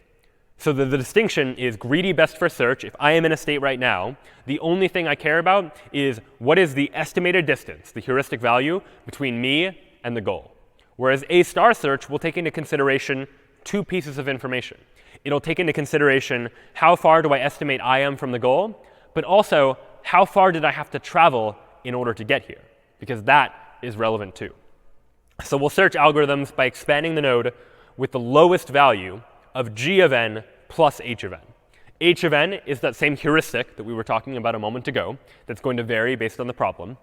But g of n is going to be the cost to reach the node, how many steps I had to take, in this case, to get to my current position. So what does that search algorithm look like in practice? Well, let's take a look. Again, we've got the same maze, and again, I've labeled them with their Manhattan distance. This value is the h of n value, the heuristic estimate of how far each of these squares is away from the goal.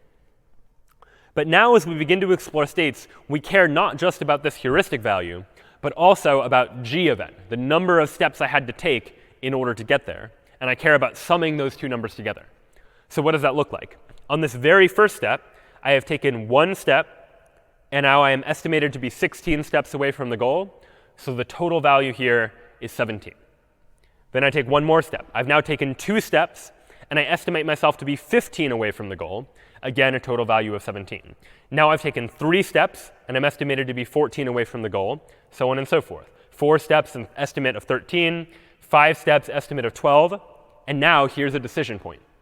I could either be 6 steps away from the goal with a heuristic of 13 for a total of 19, or I could be 6 steps away from the goal with a heuristic of 11 with an estimate of 17 for the total.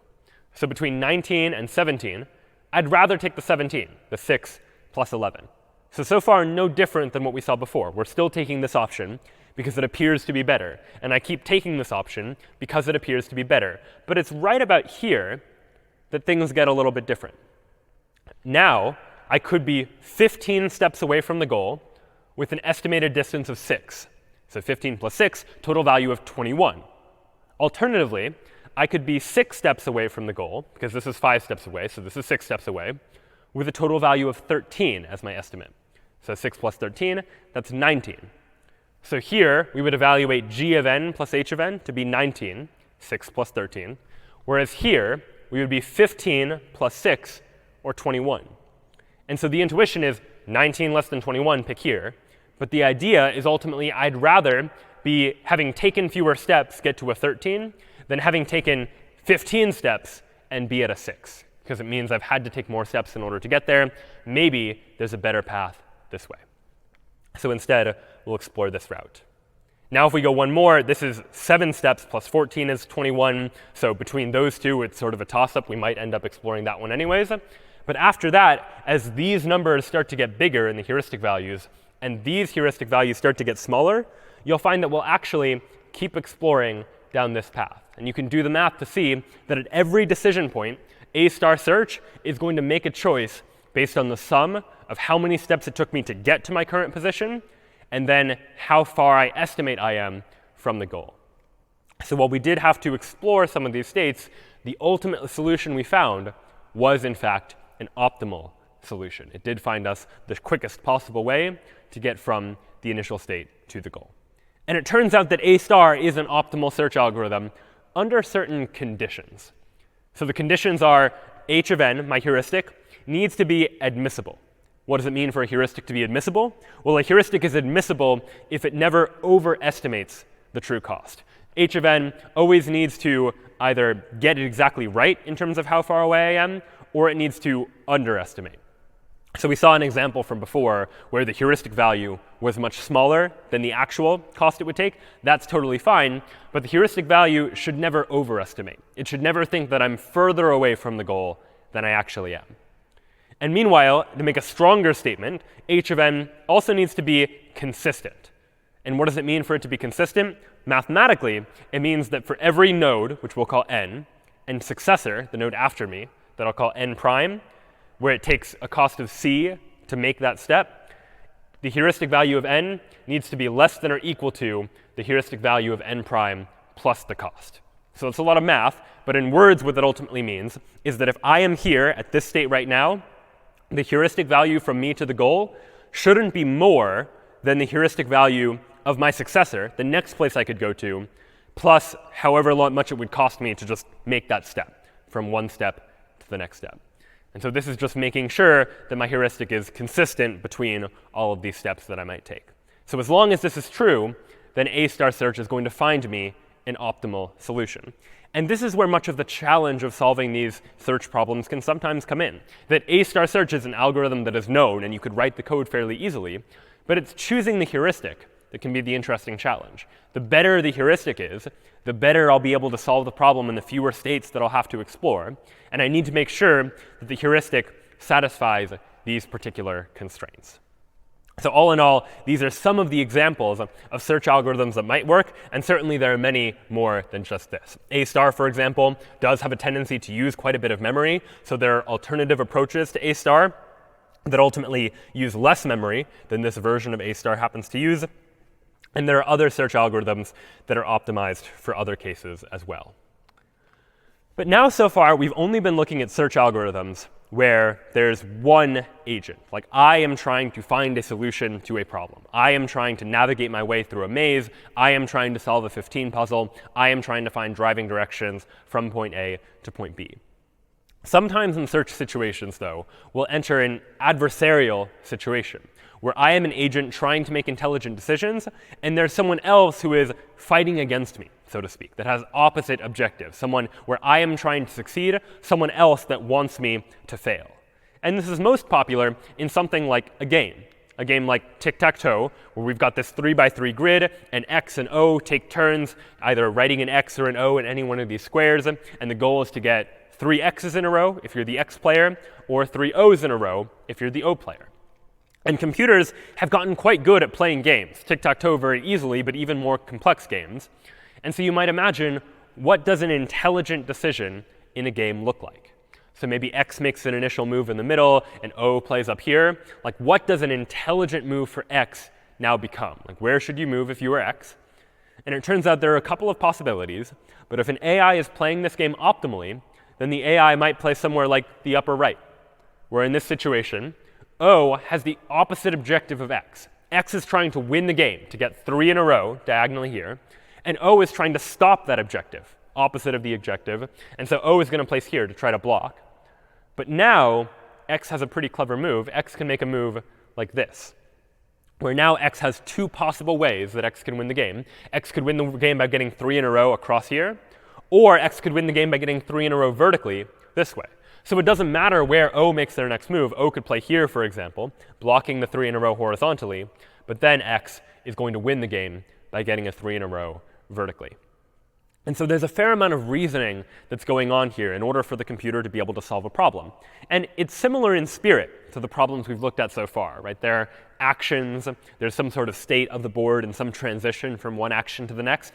But it's different in the sense that this is now not just a classical search problem, but an adversarial search problem. That I am the X player trying to find the best moves to make, but I know that there is some adversary that is trying to stop me. So we need some sort of algorithm to deal with these adversarial type of search situations. And the algorithm we're going to take a look at is an algorithm called minimax, which works very well for these deterministic games where there are 2 players. It can work for other types of games as well, but we'll look right now at games where I make a move, then my opponent makes a move, and I am trying to win, and my opponent is trying to win also, or in other words, my opponent is trying to get me to lose. And so what do we need in order to make this algorithm work? Well, anytime we try and translate this human concept of like playing a game, winning and losing, to a computer, we want to translate it in terms that the computer can understand. And ultimately, the computer really just understands numbers. And so we want some way of translating a game of x's and o's on a grid to something numerical, something the computer can understand. The computer doesn't normally understand notions of like win or lose, but it does understand the concept of like bigger and smaller. And so what we might do is we might take each of the possible ways that a tic-tac-toe game can unfold and assign a value or a utility to each one of those possible ways. And in a tic-tac-toe game, and in many types of games, there are 3 possible outcomes. The outcomes are O wins, X wins, or nobody wins. So player 1 wins, player 2 wins, or nobody wins. And for now, let's go ahead and assign each of these possible outcomes a different value. We'll say O winning, that'll have a value of -1. Nobody winning, that'll have a value of 0. And X winning, that will have a value of 1. So we've just assigned numbers to each of these 3 possible outcomes. And now we have 2 players. We have the X player and the O player. And we're going to go ahead and call the X player the max player. And we'll call the O player the min player. And the reason why is because in the minimax algorithm, the max player, which in this case is X, is aiming to maximize the score. Right? These are the possible options for the score, -1, 0, and 1. X wants to maximize the score, meaning if at all possible, X would like this situation where X wins the game and we give it a score of 1. But if this isn't possible, if X needs to choose between these 2 options, -1 meaning O winning, or 0 meaning nobody winning, X would rather that nobody wins, score of 0, than a score of -1, O winning. So this notion of winning and losing and tying has been reduced mathematically to just this idea of try and maximize the score. The X player always wants the score to be bigger.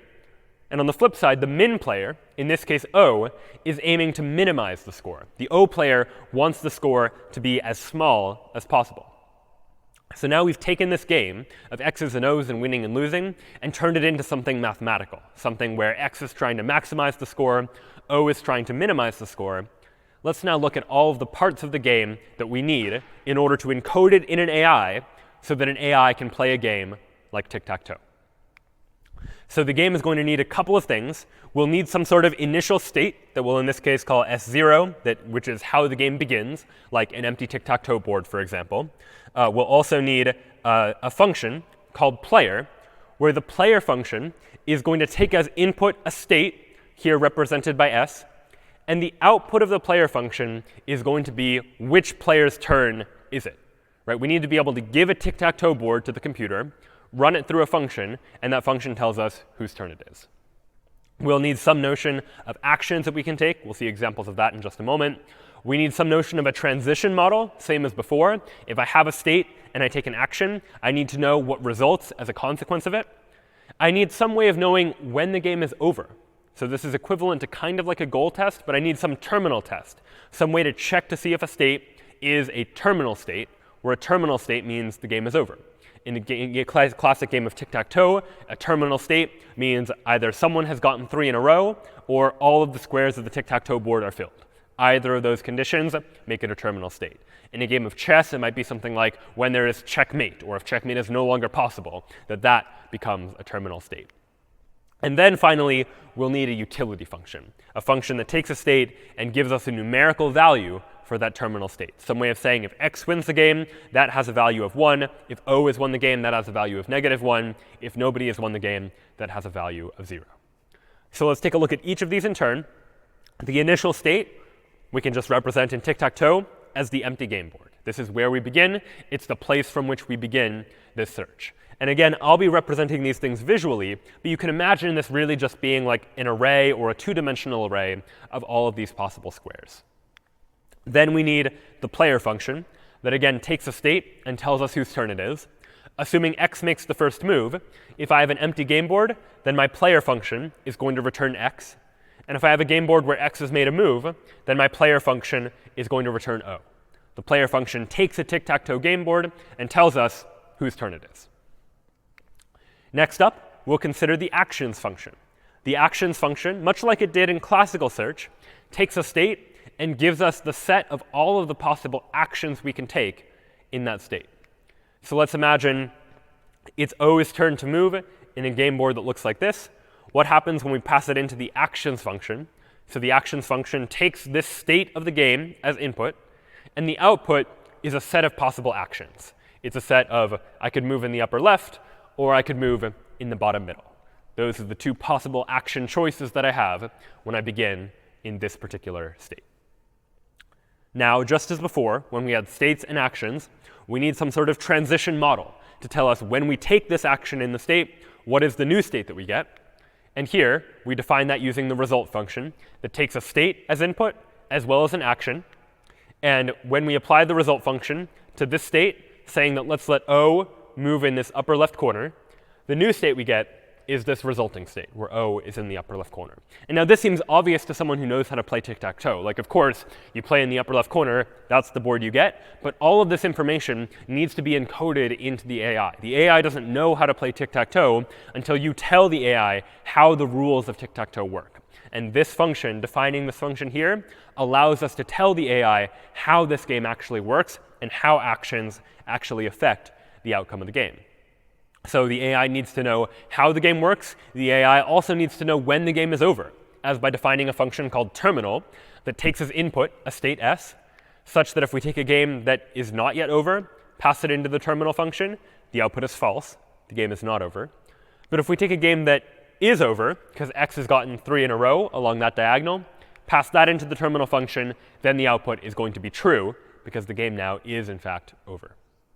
And finally, we've told the AI how the game works in terms of what moves can be made and what happens when you make those moves. We've told the AI when the game is over.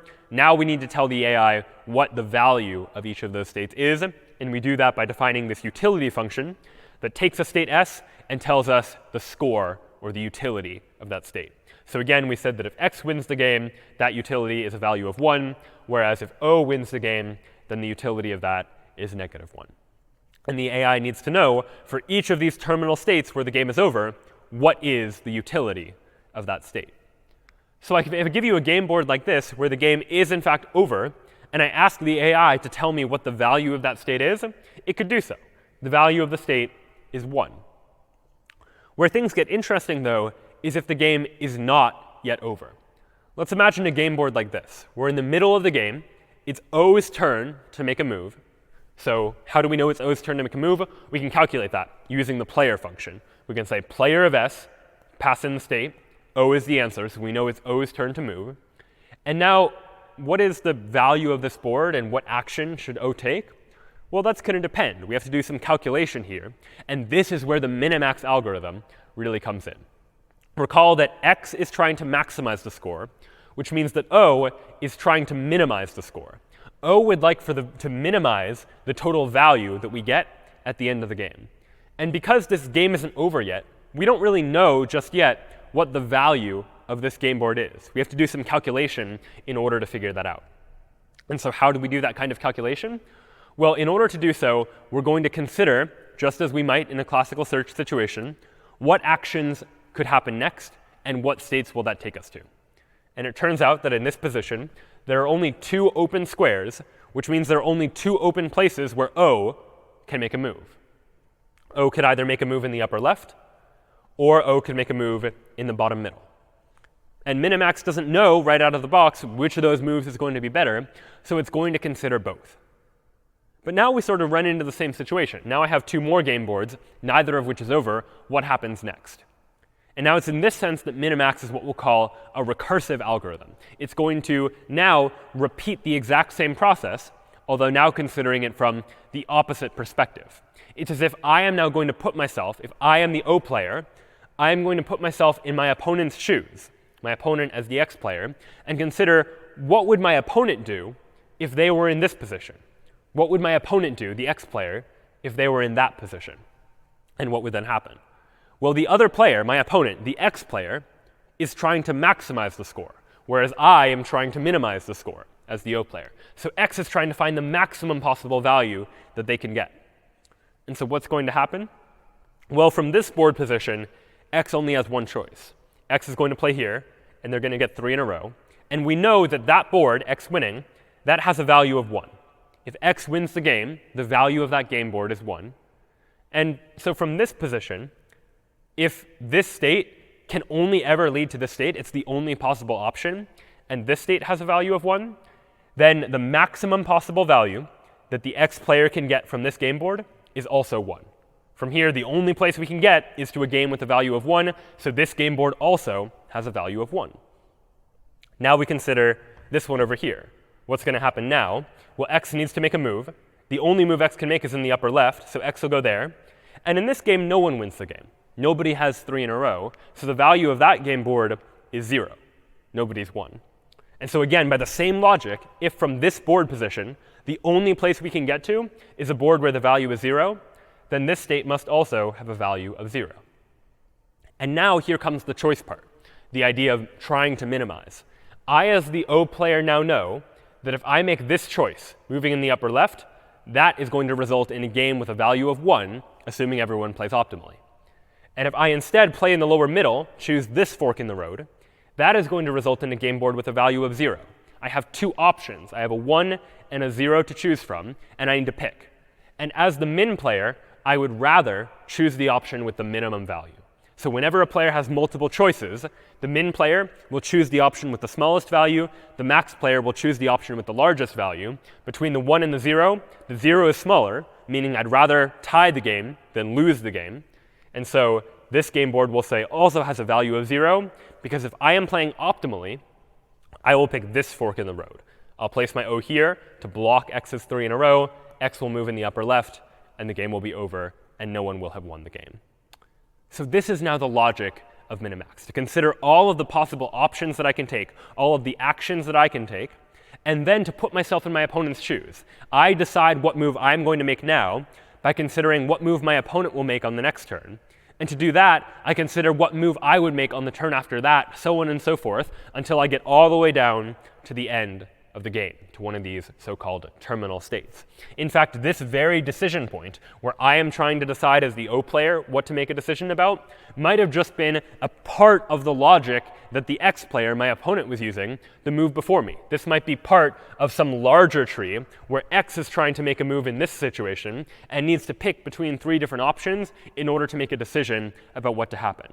And the further and further away we are from the end of the game, the deeper this tree has to go, because every level in this tree is going to correspond to one move or action that I take, one move or action that my opponent takes in order to decide what happens. And in fact, it turns out that if I am the X player in this position, and I recursively do the logic and see I have a choice, 3 choices in fact, one of which leads to a value of 0. If I play here, then if everyone plays optimally, the game will be a tie. If I play here, then O is going to win, and I'll lose playing optimally. Or here, where I, the X player, can win, well, between a score of 0 and -1 and 1, I'd rather pick the board with a value of 1, because that's the maximum value I can get. And so this board would also have a maximum value of 1. And so this tree can get very, very deep, especially as the game starts to have more and more moves. And this logic works not just for tic-tac-toe, but any of these sorts of games where I make a move, my opponent makes a move, and ultimately we have these adversarial objectives. And we can simplify the diagram into a diagram that looks like this. This is a more abstract version of the minimax tree, where these are each states, but I'm no longer representing them as exactly like tic-tac-toe boards. This is just representing some generic game that might be tic-tac-toe, might be some other game altogether. Any of these green arrows that are pointing up, that represents a maximizing state. I would like the score to be as big as possible. And any of these red arrows pointing down, those are minimizing states, where the player is the min player, and they are trying to make the score as small as possible. So if you imagine in this situation, I am the maximizing player, this player here, and I have 3 choices. One choice gives me a score of 5, one choice gives me a score of 3, and one choice gives me a score of 9. Well, then between those 3 choices, my best option is to choose this 9 over here, the score that maximizes my options out of all of the 3 options. And so I can give this state a value of 9, because among my 3 options, that is the best choice that I have available to me. So that's my decision now. You imagine it's like 1 move away from the end of the game. But then you could also ask a reasonable question, what might my opponent do 2 moves away from the end of the game? My opponent is the minimizing player. They are trying to make the score as small as possible. Imagine what would have happened if they had to pick which choice to make. One choice leads us to this state, where I, the maximizing player, am going to opt for 9, the biggest score that I can get. And 1 leads to this state, where I, the maximizing player, would choose 8, which is then the largest score that I can get. Now the minimizing player, forced to choose between a 9 or an 8, is going to choose the smallest possible score, which in this case is an 8. And that is then how this process would unfold. That the minimizing player in this case considers both of their options, and then all of the options that would happen as a result of that. So this now is a general picture of what the minimax algorithm looks like. Let's now try to formalize it using a little bit of pseudocode. So what exactly is happening in the minimax algorithm? Well, given a state S, we need to decide what to happen. The max player, if it's Max's player's turn, then Max is going to pick an action A in actions of S. Recall that actions is a function that takes a state and gives me back all of the possible actions that I can take. It tells me all of the moves that are possible. The Max player is going to specifically pick an action A in this set of actions that gives me the highest value of min value of result of S and A. So what does that mean? Well, it means that I want to make the option that gives me the highest score of all of the actions A. But what score is that going to have? To calculate that, I need to know what my opponent, the min player, is going to do if they try to minimize the value of the state that results. So we say, what state results after I take this action? And what happens when the min player tries to minimize the value of that state? I consider that for all of my possible options. And after I've considered that for all of my possible options, I pick the action A that has the highest value. Likewise, the min player is going to do the same thing but backwards. They're also going to consider what are all of the possible actions they can take if it's their turn. And they're going to pick the action A that has the smallest possible value of all the options. And the way they know what the smallest possible value of all the options is by considering what the max player is going to do. By saying, what's the result of applying this action to the current state? And then what would the max player try to do? What value would the max player calculate for that particular state?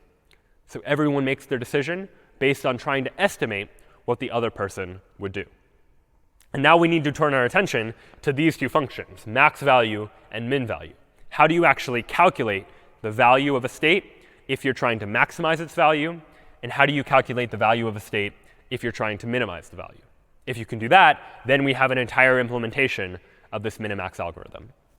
So let's try it. Let's try and implement this max value function that takes a state and returns as output the value of that state if I'm trying to maximize the value of the state. Well, the first thing I can check for is to see if the game is over. Because if the game is over, in other words, if the state is a terminal state, then this is easy.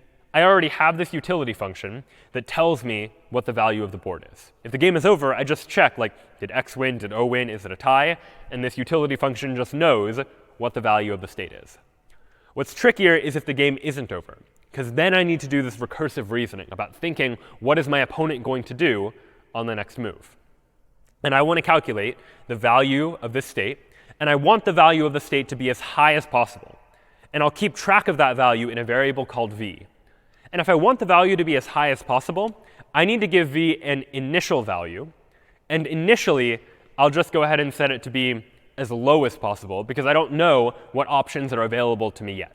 So initially, I'll set v equal to -infinity, which seems a little bit strange. But the idea here is I want the value initially to be as low as possible, because as I consider my actions, I'm always going to try and do better than v. And if I set v to -infinity, I know I can always do better than that. So now I consider my actions. And this is going to be some kind of loop where for every action in actions of state, recall actions as a function that takes my state and gives me all the possible actions that I can use in that state.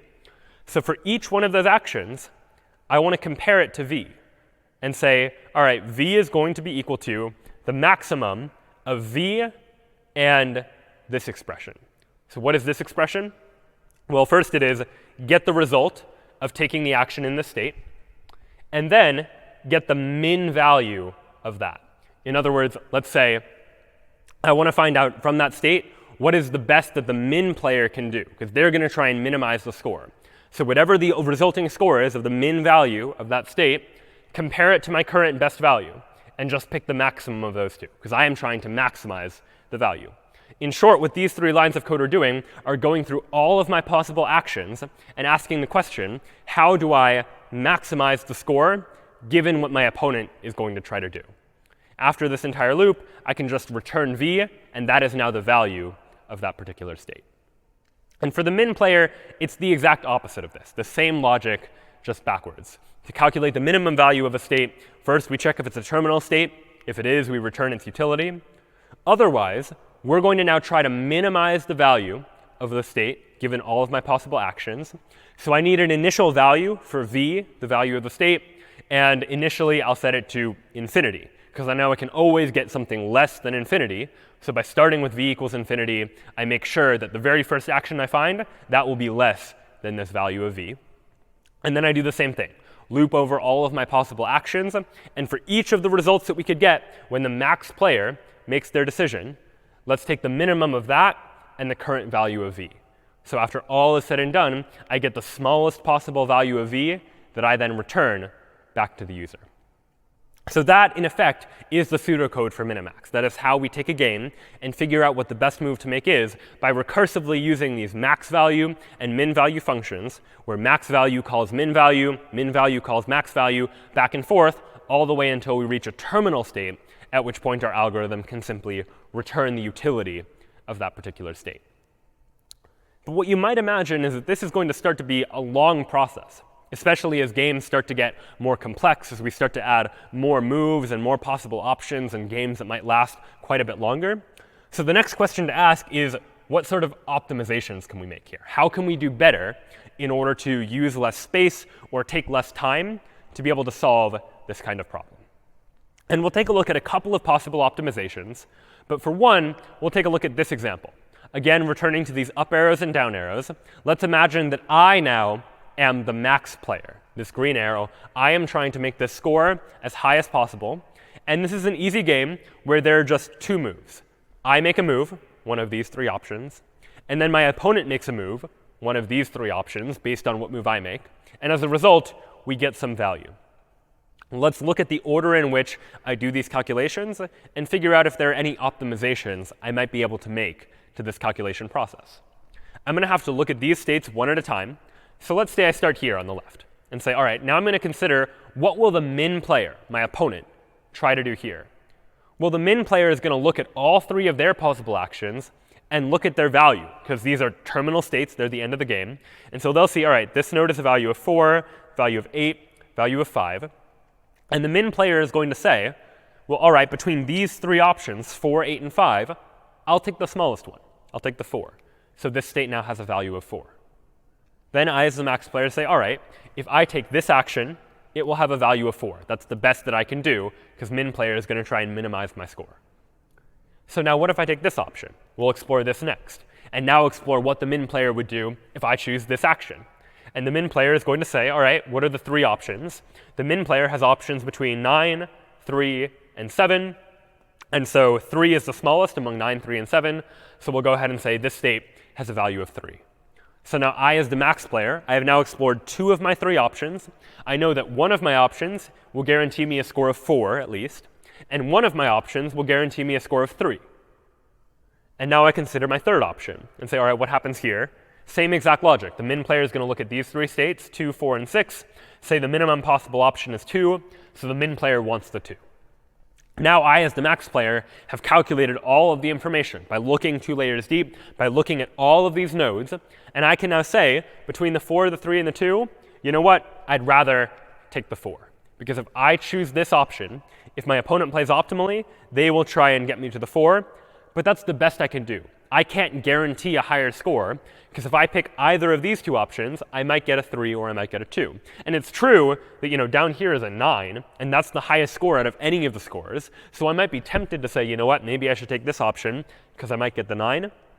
But if the min player is playing intelligently, if they're making the best moves at each possible option they have when they get to make a choice, I'll be left with the 3, whereas I could better, playing optimally, have guaranteed that I would get the 4.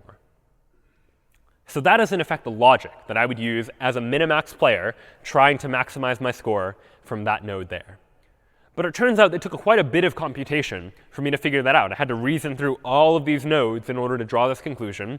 And this is for a pretty simple game where I have 3 choices, my opponent has 3 choices, and then the game's over. So what I'd like to do is come up with some way to optimize this. Maybe I don't need to do all of this calculation to still reach the conclusion that, you know what, this action to the left, that's the best that I could do. Let's go ahead and try again and try and be a little more intelligent about how I go about doing this. So first, I start the exact same way. I don't know what to do initially, so I just have to consider one of the options and consider what the min player might do. Min has 3 options, 4, 8, and 5.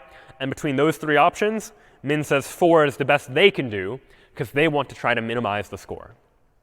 Now I, the max player, will consider my second option, making this move here, and considering what my opponent would do in response. What will the min player do? Well, the min player is going to, from that state, look at their options. And I would say, all right, 9 is an option, 3 is an option. And if I am doing the math from this initial state, doing all this calculation, when I see a 3, that should immediately be a red flag for me. Because when I see a 3 down here at this state, I know that the value of this state is going to be at most 3. It's going to be 3 or something less than 3, even though I haven't yet looked at this last action or even few further actions if there were more actions that could be taken here. How do I know that? Well, I know that the min player is going to try to minimize my score. And if they see a 3, the only way this could be something other than a 3 is if this remaining thing that I haven't yet looked at is less than 3, which means there's no way for this value to be anything more than 3 because the min player can already guarantee a 3, and they are trying to minimize my score. So what does that tell me? Well, it tells me that if I choose this action, my score is going to be 3 or maybe even less than 3 if I'm unlucky. But I already know that this action will guarantee me a 4. And so given that I know that this action guarantees me a score of 4, and this action means I can't do better than 3, if I'm trying to maximize my options, there is no need for me to consider this triangle here. There is no value, no number that could go here that would change my mind between these 2 options. I'm always going to opt for this path that gets me a 4, as opposed to this path where the best I can do is a 3 if my opponent plays optimally. And this is going to be true for all of the future states that I look at too. That if I look over here at what min player might do over here, if I see that this state is a 2, I know that this state is at most a 2, because the only way this value could be something other than 2 is if one of these remaining states is less than a 2, and so the min player would opt for that instead. So even without looking at these remaining states, I, as the maximizing player, can know that choosing this path to the left is going to be better than choosing either of those 2 paths to the right, because this one can't be better than 3, this one can't be better than 2, and so 4 in this case is the best that I can do. So in order to do this, and I can say now that this state has a value of 4. So in order to do this type of calculation, I was doing a little bit more bookkeeping, keeping track of things, keeping track all the time of what is the best that I can do, what is the worst that I can do, and for each of these states saying, all right, well, if I already know that I can get a 4, then if the best I can do at this state is a 3, no reason for me to consider it. I can effectively prune this leaf and anything below it from the tree. And it's for that reason that this approach, this optimization to minimax, is called alpha-beta pruning. Alpha and beta stand for these 2 values that you'll have to keep track of the best you can do so far and the worst you can do so far. And pruning is the idea of if I have a big, long, deep search tree, I might be able to search it more efficiently if I don't need to search through everything, if I can remove some of the nodes to try and optimize the way that I look through this entire search space. So alpha-beta pruning can definitely save us a lot of time as we go about the search process by making our searches more efficient. But even then, it's still not great as games get more complex. Tic-tac-toe, fortunately, is a relatively simple game, and we might reasonably ask a question like, how many total possible tic-tac-toe games are there? You can think about it. You can try and estimate, how many moves are there at any given point, how many moves long can the game last. It turns out there are about 255,000 possible tic-tac-toe games that can be played. But compare that to a more complex game, something like a game of chess, for example. Far more pieces, far more moves, games that last much longer.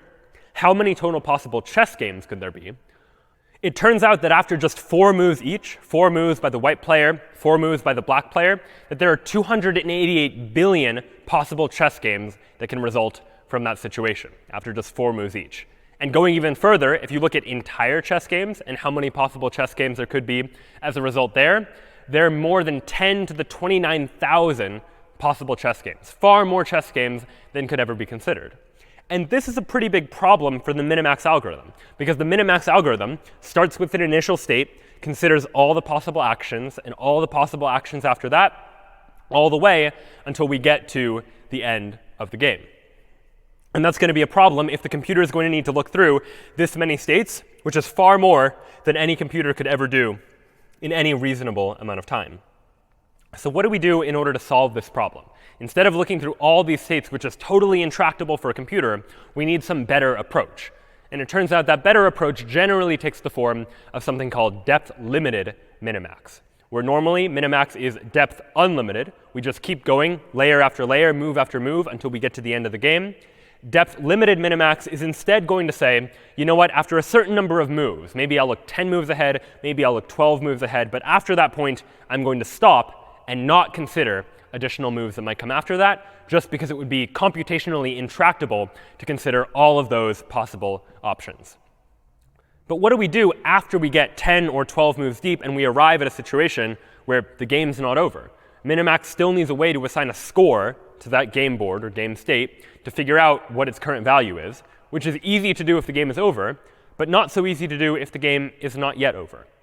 So in order to do that, we need to add one additional feature to depth-limited minimax called an evaluation function, which is just some function that is going to estimate the expected utility of a game from a given state. So in a game like chess, if you imagine that a game value of 1 means white wins, -1 means black wins, 0 means it's a draw, then you might imagine that a score of like 0.8 means white is very likely to win, though certainly not guaranteed.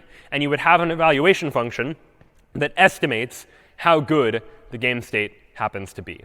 And depending on how good that evaluation function is, that is ultimately what's going to constrain how good the AI is. The better the AI is at estimating how good or how bad any particular game state is, the better the AI is going to be able to play that game. If the evaluation function is worse and not as good as at estimating what the expected utility is, then it's going to be a whole lot harder. And you can imagine trying to come up with these evaluation functions. In chess, for example, you might write an evaluation function based on how many pieces you have as compared to how many pieces your opponent has, because each one has a value. And your evaluation function probably needs to be a little bit more complicated than that to consider other possible situations that might arise as well. And there are many other variants on Minimax that add additional features in order to help it perform better under these larger, more computationally untractable situations where we couldn't possibly explore all of the possible moves. So we need to figure out how to use evaluation functions and other techniques to be able to play these games ultimately better. But this now was a look at this kind of adversarial search, these search problems where we have situations where I am trying to play against some sort of opponent. And these search problems show up all over the place throughout artificial intelligence. We've been talking a lot today about more classical search problems like trying to find directions from one location to another. But any time an AI is faced with trying to make a decision, like what do I do now in order to do something that is rational or do something that is intelligent, or trying to play a game, like figuring out what move to make, these sort of algorithms can really come in handy. It turns out that for tic-tac-toe, the solution is pretty simple because it's a small game. XKCD has famously put together a webcomic where he will tell you exactly what move to make as the optimal move to make, no matter what your opponent happens to do. This type of thing is not quite as possible for a much larger game like checkers or chess, for example, where chess is totally computationally untractable for most computers to be able to explore all the possible states. So we really need our AI to be far more intelligent about how they go about trying to deal with these problems and how they go about taking this environment that they find themselves in and ultimately searching for one of these solutions. So this then was a look at search in artificial intelligence. Next time, we'll take a look at knowledge, thinking about how it is that our AIs are able to know information, reason about that information, and draw conclusions, all in our look at AI and the principles behind it. We'll see you next time.